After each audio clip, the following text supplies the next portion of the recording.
Hey, what's up, guys? Super Milesio here. You seem to have caught me in a moment of wearing those.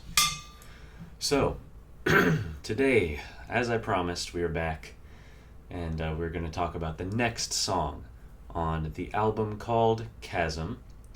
If you are new to this series, well, there are two more episodes preceding this, specific to this album, and a bunch more from other stuff, so, check those out.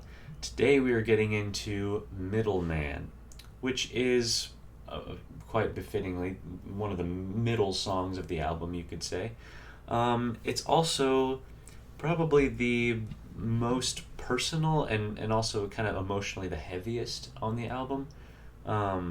So that's worth noting. And so for that reason, I won't get into like a ton of specifics on exactly what the song is referring to, but certainly the themes of it and how it might apply to a wider audience. We will talk about all of that, and certainly musically there's a lot to get into. But first, as per the usual, I do have let me just first back up a little bit and say this song kind of came about, the lyrics at least, very suddenly. I get these weird moments like that where I think it was mid to late last year, 2024, where I was kind of just in a rut, a songwriting rut, and I guess you could say I'm kind of in one of those now, but I think over the summer I'll be able to pull myself out of that, because once you really like go all out for a certain effort, once you finish it, it feels great for a little bit, and then you're just kind of like, what do I do now? I've just put all of my eggs into this basket, and now it's out, and so that's happened to me sort of every time I've released an album. And Shoes to Fill, and then the James Taylor cover album, and a couple other things. That kind of carried me through 2024 of just like, I don't know. I don't know what I want to write about. And then just one night, I was just kind of in my feelings a little bit, and I just, boom, like I wrote this entire song. That rarely happens. Usually I piece together bits over time, but this was one of those moments where I was like, it just happened. And out came the lyrics. And then I sort of pieced together the music over the following weeks. So that's interesting. And that sort of kick-started this entire album, which is interesting. So yeah, there you go. And let me show you some of the initial voice memos that I got. So this first one's called Middleman Idea. It was August 11th, 2024. I actually don't know if I would have recorded this before I had written the lyrics or after. I think probably after the lyrics were already written, or maybe at around the same time. And so this is just me vocalizing the idea that I was hearing, which you're going to hear in a second on the guitar.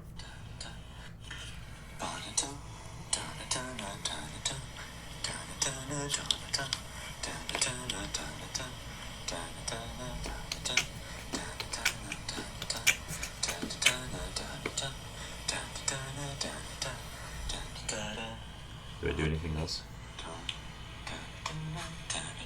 Yeah, so that's basically all it is. Just the rhythm that I was hearing.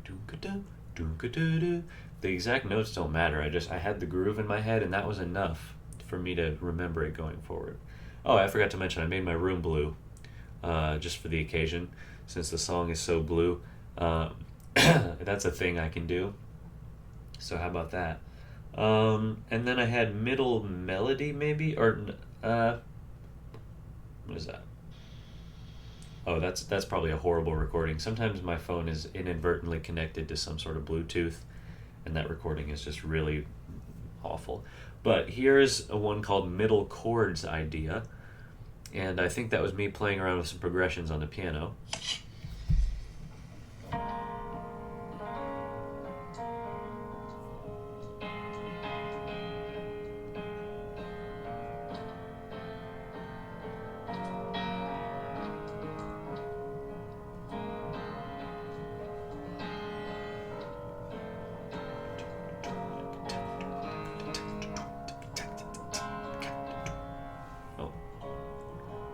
So some of those are pretty accurate to what we ended up with. I was just, and I knew I wanted it to be in 7/8. Don't you do this, you cheeky little, you piece of work.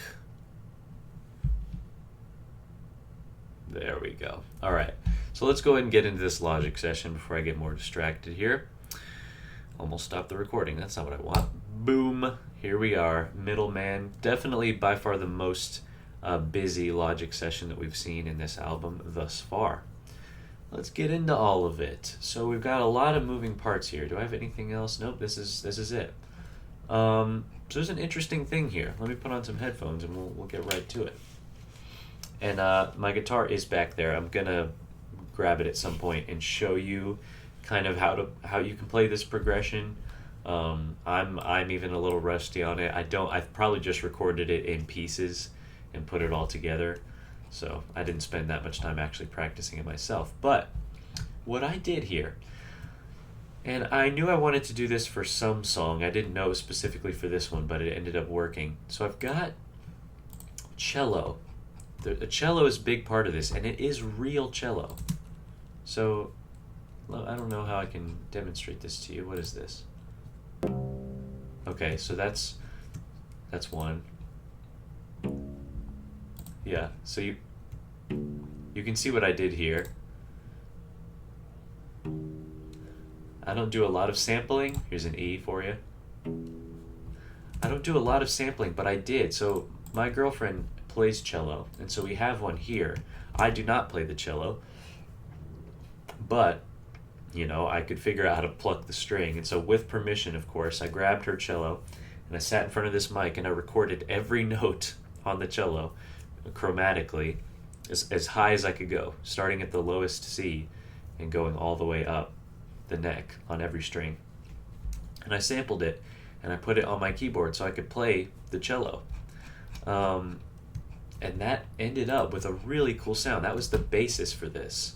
So let me see if I can find this. Here it is, cello. What do you know?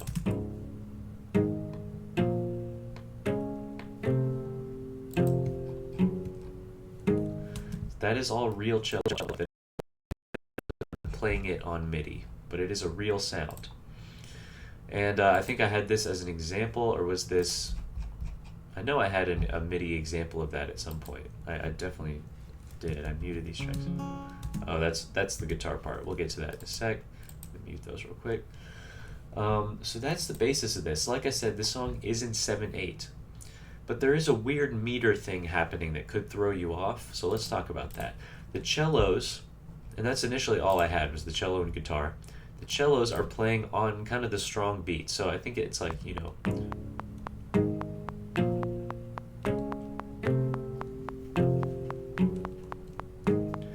So if you're trying to figure out the meter of this song, you could just easily listen to that cello, and that would kind of ground you. You could feel those 7 counts. 1, 2, 3, 4, 1, 2, 3, 1, 2, 3, 4, 1, 2, 3, 1, 2, 3, 4, 1, 2, 3, doom. But then you have this guitar part doing this. So let me just play that with the metronome, and you can hear this.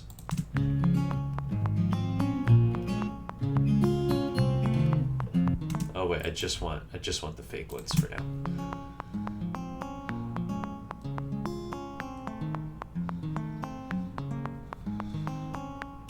So I'm just applying that. I probably planned this out specifically on MIDI, and then I learned how to play it on the guitar, which is not typically how I do things with guitar. But that, I was applying that groove that I had and I recorded that you just heard. Sorry, I'm a little congested. It's this season, man. It's been rough lately. But there you go. And so this, that's right on the beat, da-da-da. But the second phrase comes in on like the and of one of these beats. It's almost, I can't even hardly explain it, and like learning to play it in time with the rest of this was kind of tricky as well. You kind of just have to feel it. But what you have is this weird alternating thing, like...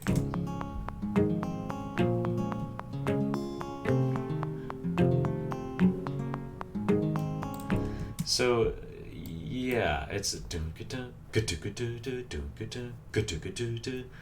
and I like that the cellos are just nice and strong, just, again, keeping you anchored to that meter, but the guitar is kind of throwing you around. So that's what I had there. Let me remute those, and I'll show you what I actually turned that into on the real guitar. So here's what we have.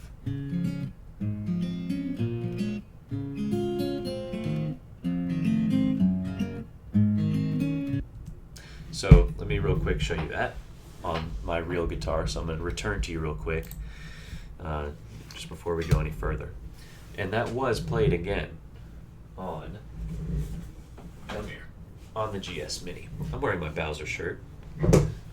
Thank you for noticing. Okay, so capo on the first fret. Let me back up a little bit. Capo on the first fret.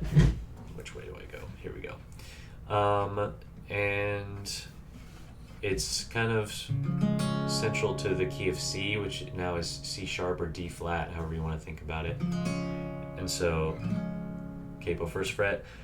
This is going to take me a second because, again, I'm pretty rusty on this. I'll just try and play the general thing, and then hopefully you can figure out the rest if you want to play this yourself. So we have do-do-da.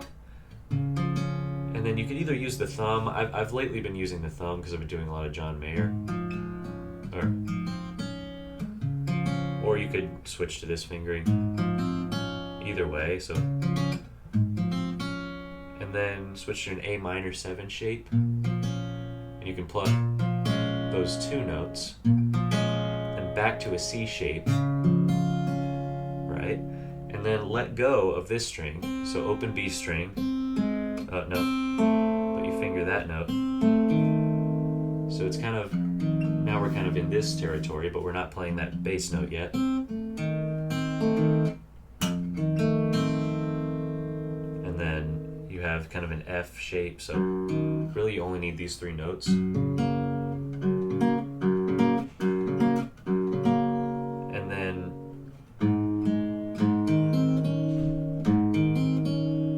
yeah, I'm playing with my thumb here. Everything else is open.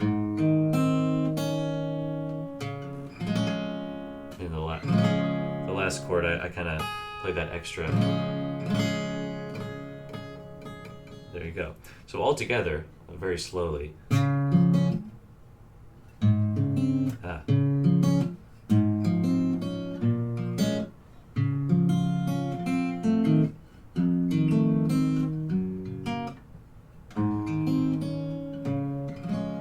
you can play around with that, play whatever specific notes you want.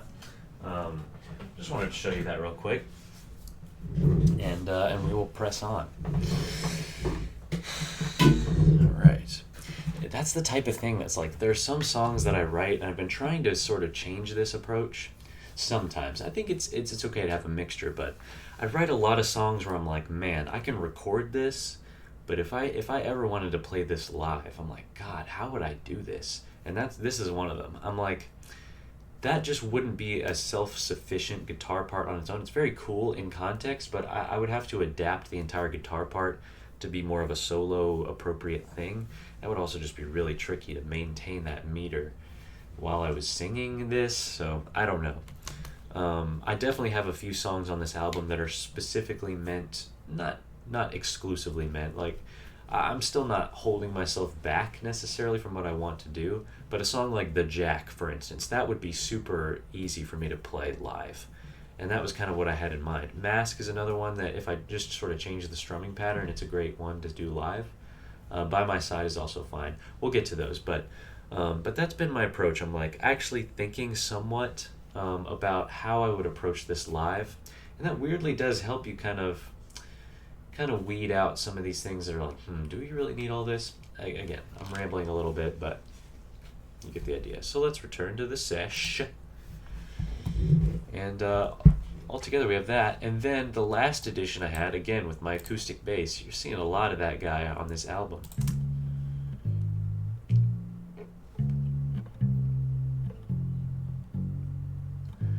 Just because the cello alone didn't have quite the bassiness that I needed all by itself.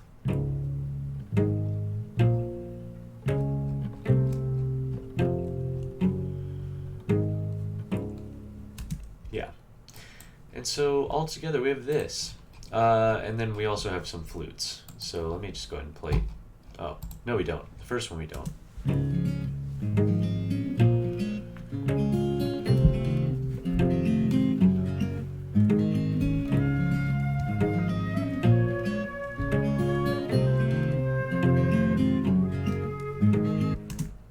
right there. Oh, you hear something else in there, I'll have to show you. But this is kind of a similar vibe. It's a different meter, but they both kind of have a similar, it's an asymmetric feel as Ghost. Ghost is in the key of D, and the opening flute is going from da da da. That's what the flutes are doing, and then it diverges. But here we have the same sort of thing, just from the third, you know, never thought I'd break out solfege, but mi, re, do.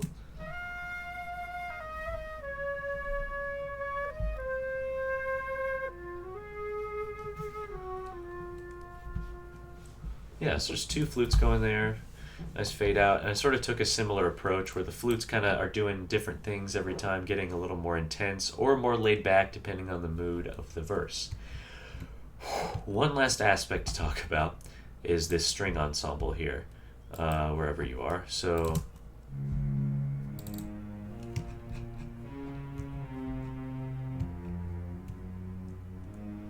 again, just adding more to that sound, you know.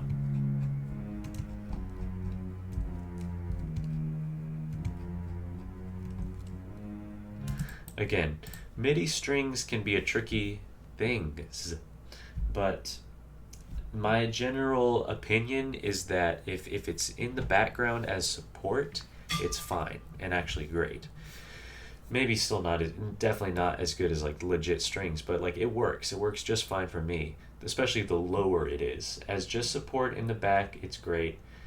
I would never do like a solo line, especially on like a violin with a MIDI sound. That would not work for me. But in this case, where I have so many real elements going, and it's just there to support, then I think it's just fine. So that gets more involved as we go, so let's get to that. But let's just start by going into the, so that's like kind of the interlude progression, and then the verse is slightly different. I give it my all, not to punch through the wall, for every problem that I couldn't solve. So again, slightly different progression here.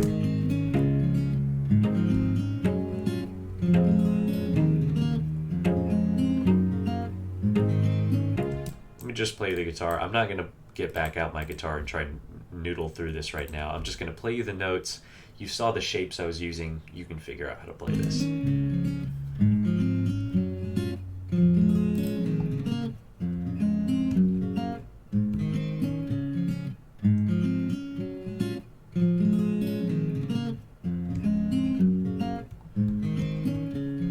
again, you can kind of see like all the gosh, I'm getting a lot of notifications. Sorry about that. I don't know if you guys can hear that. And you can kind of see how short these regions are. And that is because when I was recording this, I was just doing it bit by bit. Putting it together, just do-ga-dum. Okay, let me do a bunch of takes on that. Okay, next riff, do-da-da-da. Do a bunch of takes on that. Put the regions together. So it's like I'm Frankensteining the guitar part. Again, why it would be tricky for me to play live, because I never really spent a lot of time actually learning it straight through. I just sort of cobbled it together. But here's our vocals. Again, my usual approach here, again, no pitch correction here, which is pretty cool, is I just recorded several lines and then I took the best bits out of each part and put them together. I give it my all, not to punch through the wall, for every problem that I couldn't solve. Make everyone happy, I'm stretched out like taffy, washed under water until I dissolve. Okay, so that's kind of what's going on with the vocals. Again, we're using diffuse hall, which I used a few times in this album. Just that sort of sharp sound. So let's see what the flutes are doing here. Got some harmony.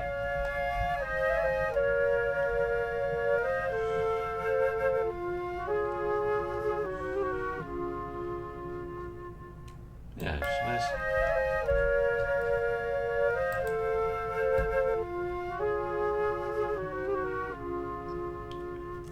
So we got 6 going there, probably 2 on each part. We got like the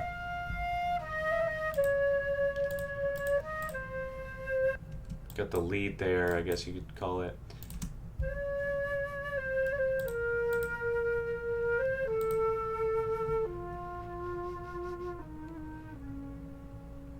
Yeah, it's getting low down there. I could definitely work on my. Oh, sorry. There's only 5, not 6.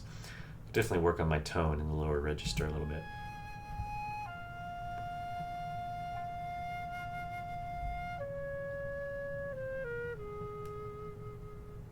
Yeah. So otherwise, it's the exact same.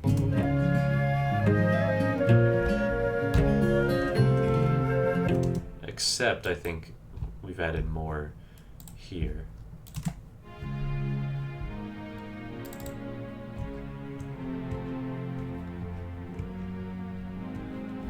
So that's all MIDI, and I mean it sounds nice in the background. Like it's.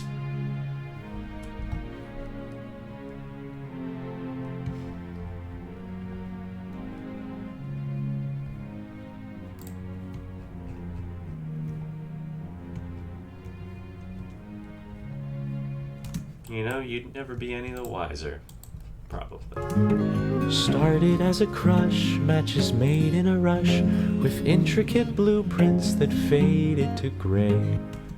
That line there is also semi-inspired by a song off of. I know it's James and the Shame. The album name, Man Overboard, it's something like that. I can't believe I forgot the actual album name. But the song is called Creakin' Back. And one of the lines is, "Then the blueprint faded to gray," or something like that. And I just really like that imagery.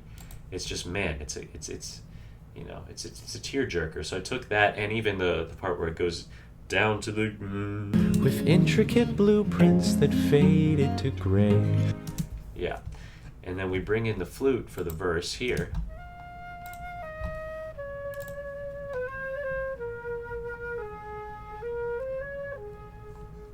We see that motif a lot throughout this song.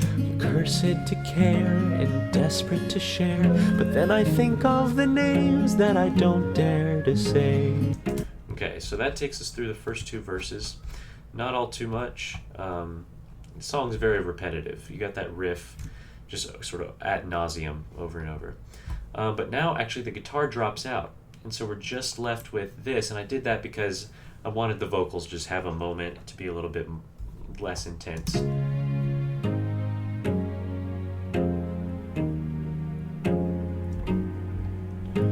So we just have that, but then we also have a bunch of vocals. So you know what? I'm going to start soloing regions. Yes, I am. Need to just get good with that shortcut.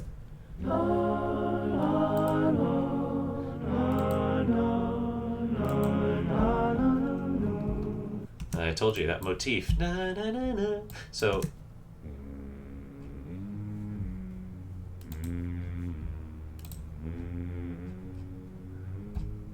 Oh. Well, guys, I done lied to you, I guess. I guess I was using some flex pitch on the backups here. My bad. I did not mean to lie to you all. I really thought I didn't, but that's fine. It's just on the backups. On the lead, there still is none. I'll even show you.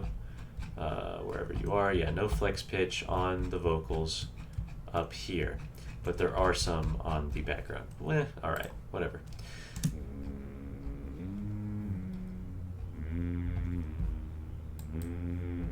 So that's getting pretty low.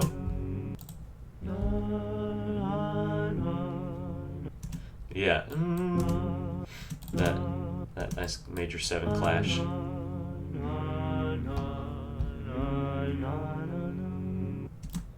Na na na na.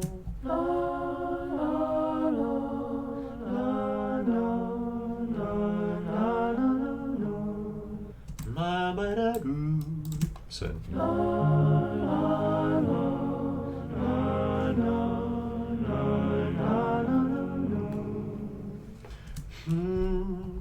Yeah, so we have a brief little vocal interlude, and then we are brought into our chorus, I guess. There's really only one of them, so you could call it a chorus.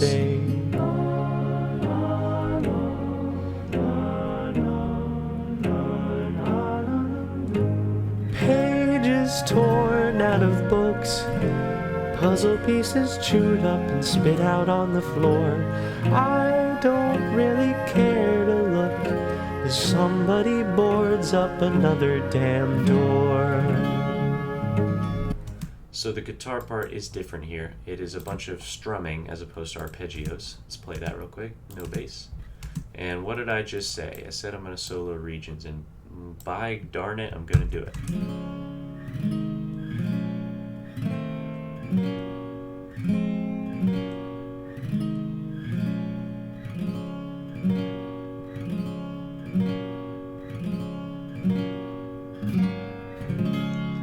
Ooh, I like that chord there. I forgot that was in there. It's like a sus.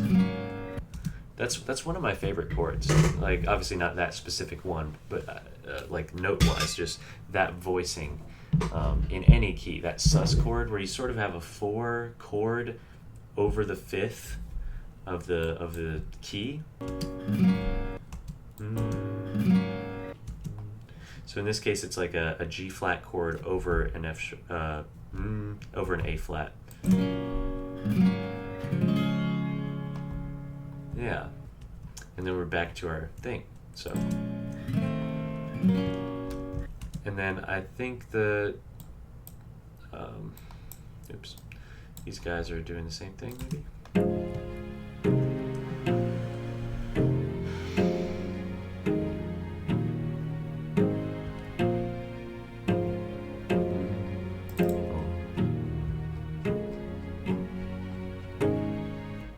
Yeah, there's a lot happening here.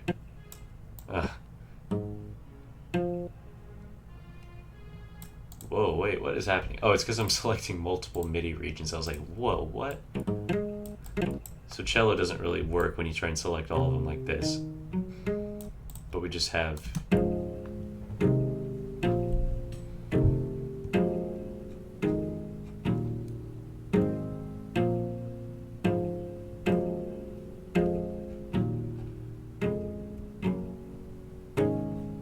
That sus again.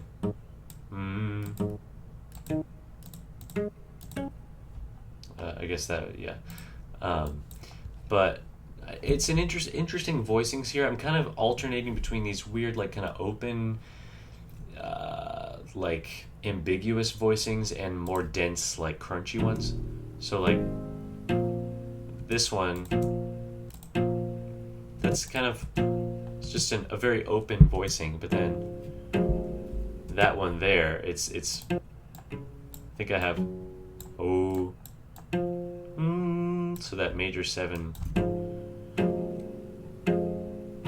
another open one.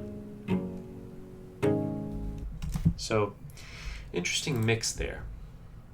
But yeah, that's that. And then flutes, let's check out what y'all are doing real quick.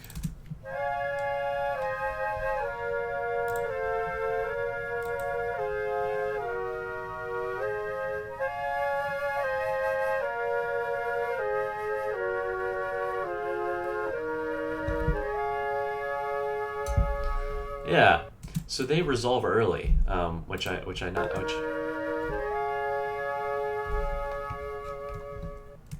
rather like, which works again because the nature of that sus chord. It's like all those notes have a place Up there. another damn door. So flutes are already resolved by the time we get to that second to last chord. Damn door.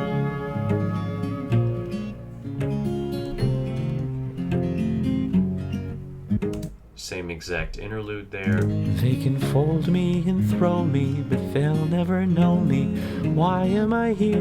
It's a mystery to me. Nothing special there, pretty much the same, except maybe some more interesting strings. Let's see.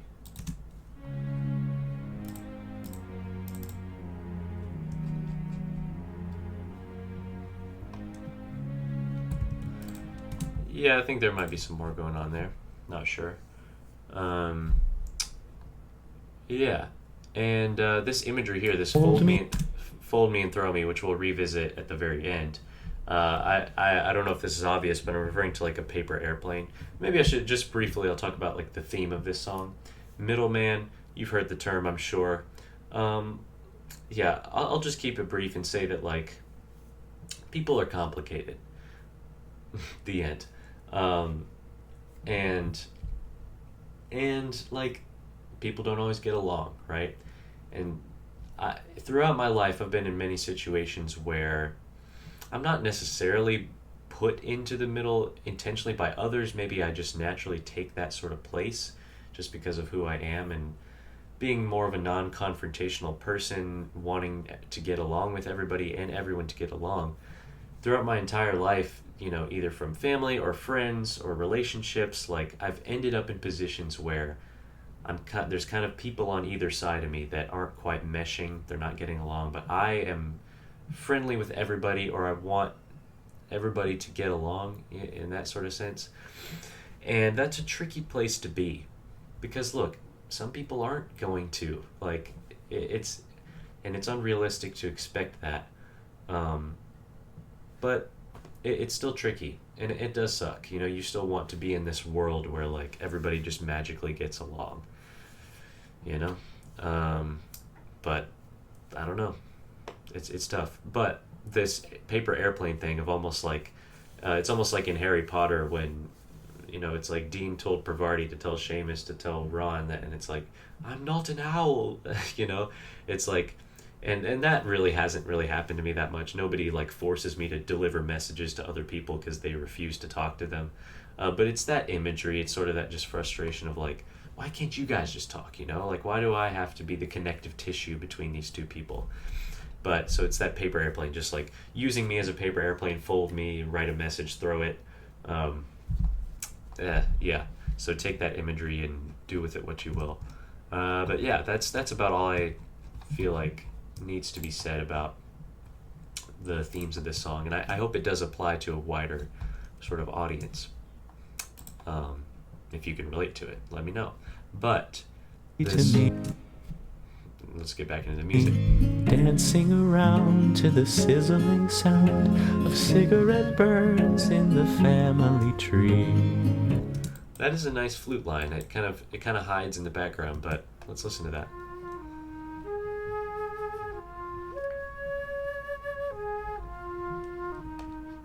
It's kind of a Rito Village-esque vibe to it, isn't it? I don't know if you guys will know that. You should, if you don't. And select. Stop it, please. I got some learning to do with this. No, I said select you too, please. What? Oh, it's because you guys are soloed. I'm stupid. Here we go.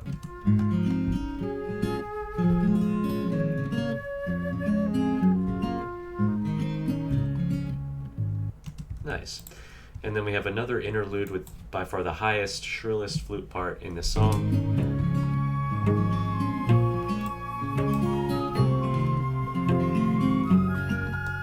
So many outsiders. Yeah.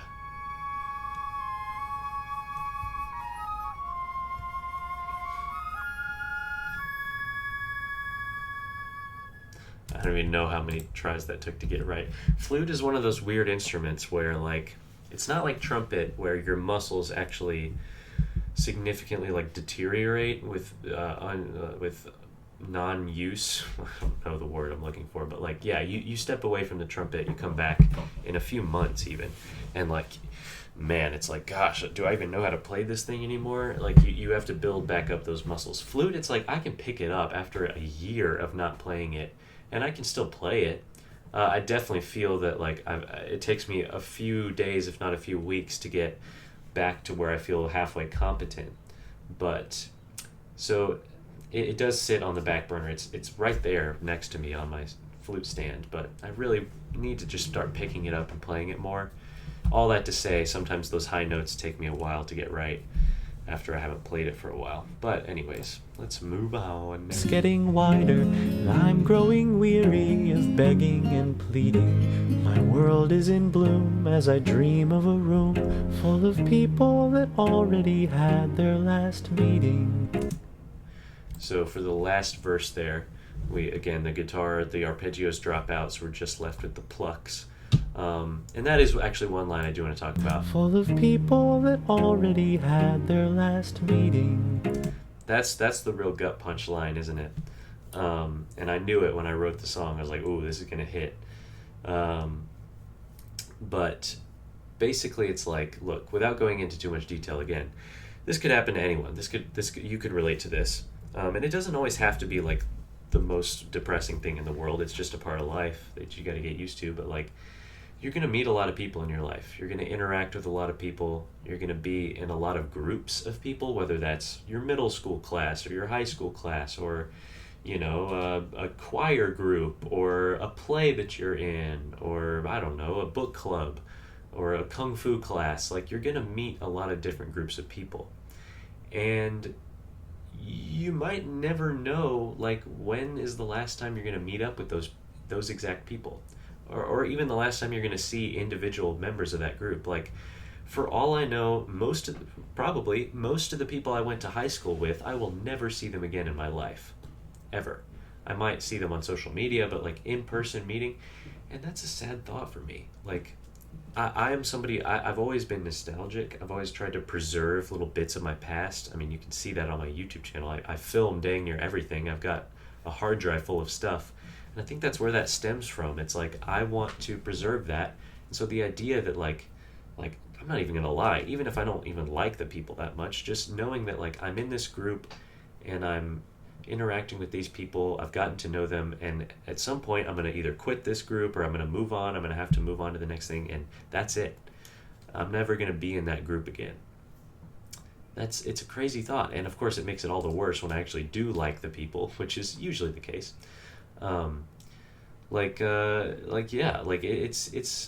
It's a somber thought, and so of course it does apply in a more like negative sense in this song.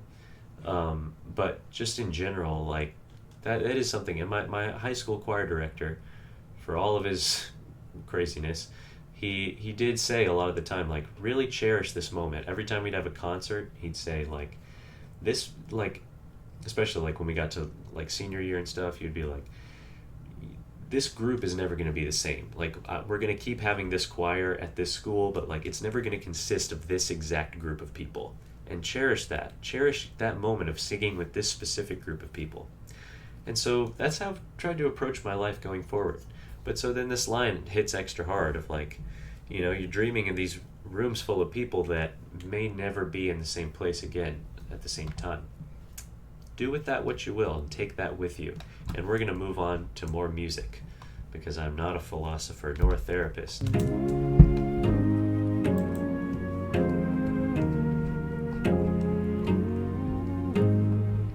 So we are done with the verses, but I thought we needed a build up. You can see there's more going on every time, of the same sort of thing over and over, but adding more. So here it's pretty simple. We have some flute.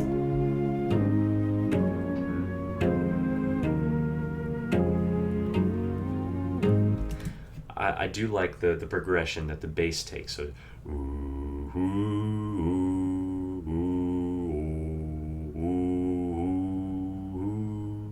and so that's what you get there. And we got some vocals here. What y'all doing? Probably just pretty simple. What? No, don't do that. Man, I'm such a noob.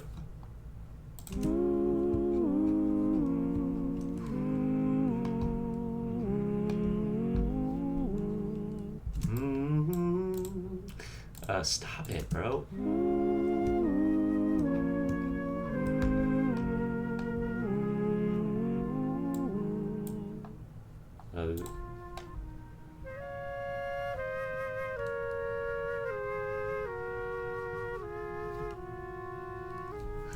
You bet you heard that in there.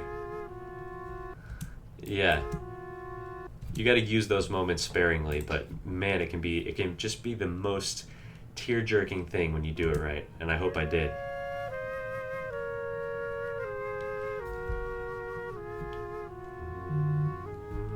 When they're right next to each other, just rubbing right up against each other. So then we have these vocals here.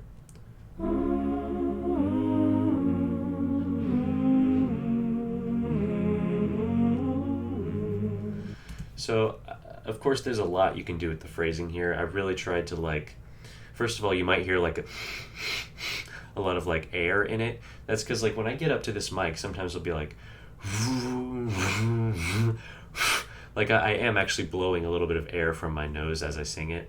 And I think when as long as you're not getting any, plosive sounds, or, like air blowing into the mic itself, then it can create a nice sound, like sort of a whisperiness to it. But also I'm going ooh, ooh, ooh, ooh, like really hitting that second part of it.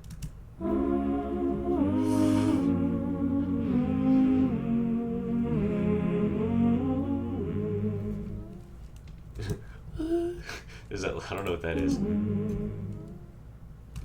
Anyways, so that's that, and everything else is kind of doing the same thing there. Whoops. So get out of that.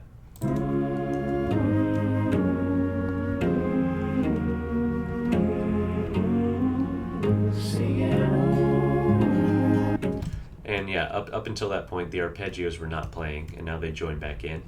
So we're just adding more and more and more and more and more and more and more and more and more and more. The flutes. Let's take a listen here. What y'all doing?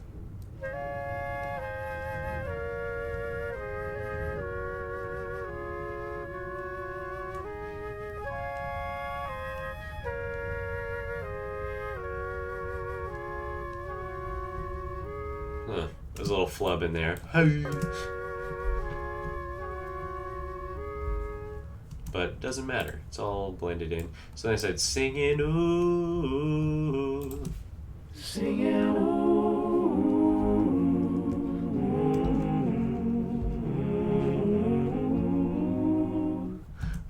Yeah, that's a little different. Ooh. Now it's ooh. Same thing there. Singing ooh.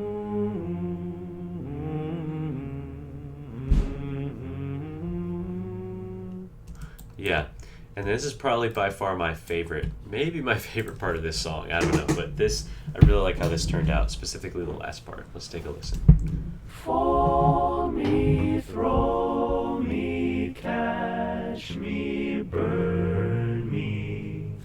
Yeah, so fall me, throw me, catch me, burn me.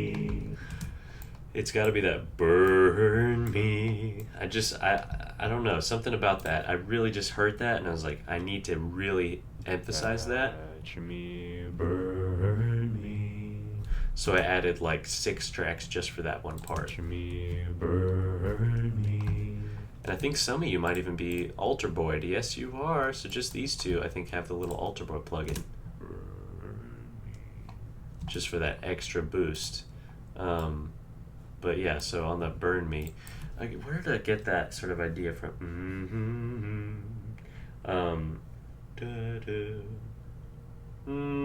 Yeah, I really just like going from the 6 to the 5, like in the bass line. There's a song called, oh gosh, I don't remember the name of it. It was a Russian song that we sang in choir in high school.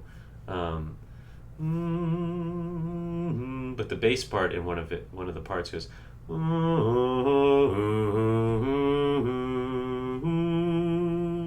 That's not much to go on, I know. It's like oh something, but that just landing from the 6 onto the 5. There's a lot of hymns that do that as well that I've sang in choir, and so I just burn me, catch me, burn me. Yeah, so that's what I did there, and that's it. Catch me, burn me.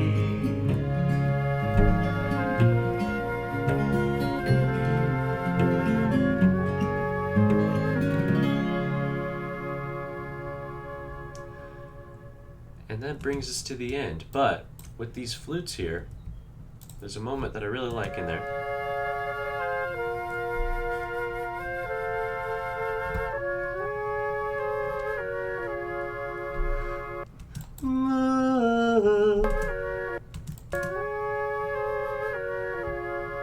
Let's see if we can't find you.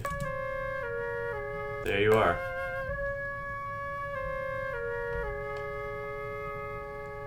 Yeah, so...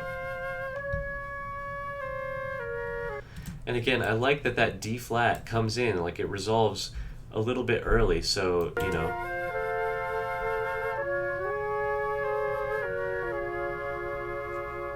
And that gives that D flat more time to just hang there before it gets crunchy. So, you know, it's I like doing that. You'll see that a lot in Under the Cherry Blossom Tree of different notes suspending and resolving at different times. I've been really having fun playing around with that.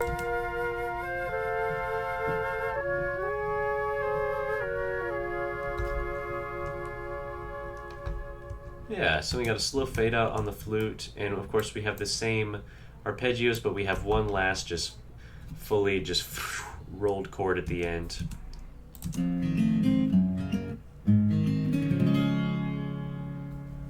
Yeah, man, doesn't that GS Mini sound nice.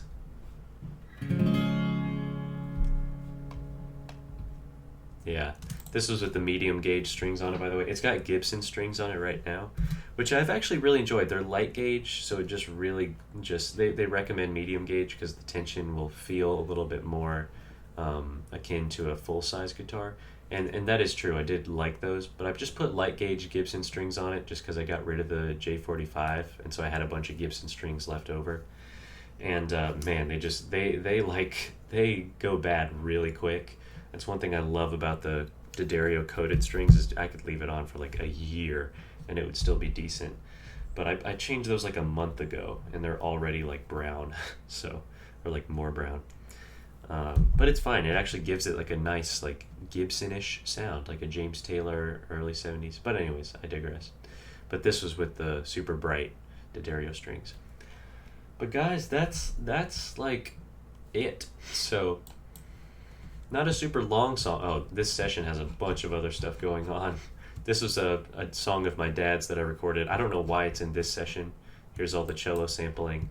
And I think this was me testing out the GS Mini. I'm almost nervous to play this because I don't know what it is.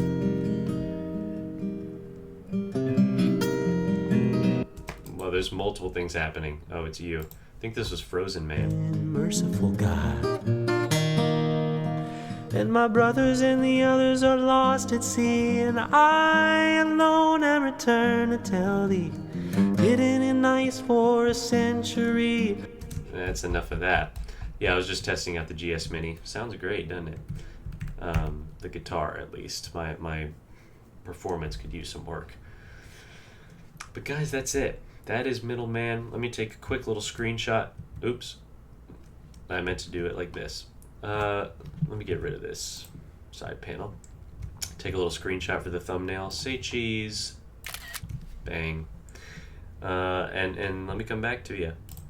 Boom, here I am. So, as I said, I'm going to try and bust out the rest of these videos in the next few days. Today is Friday.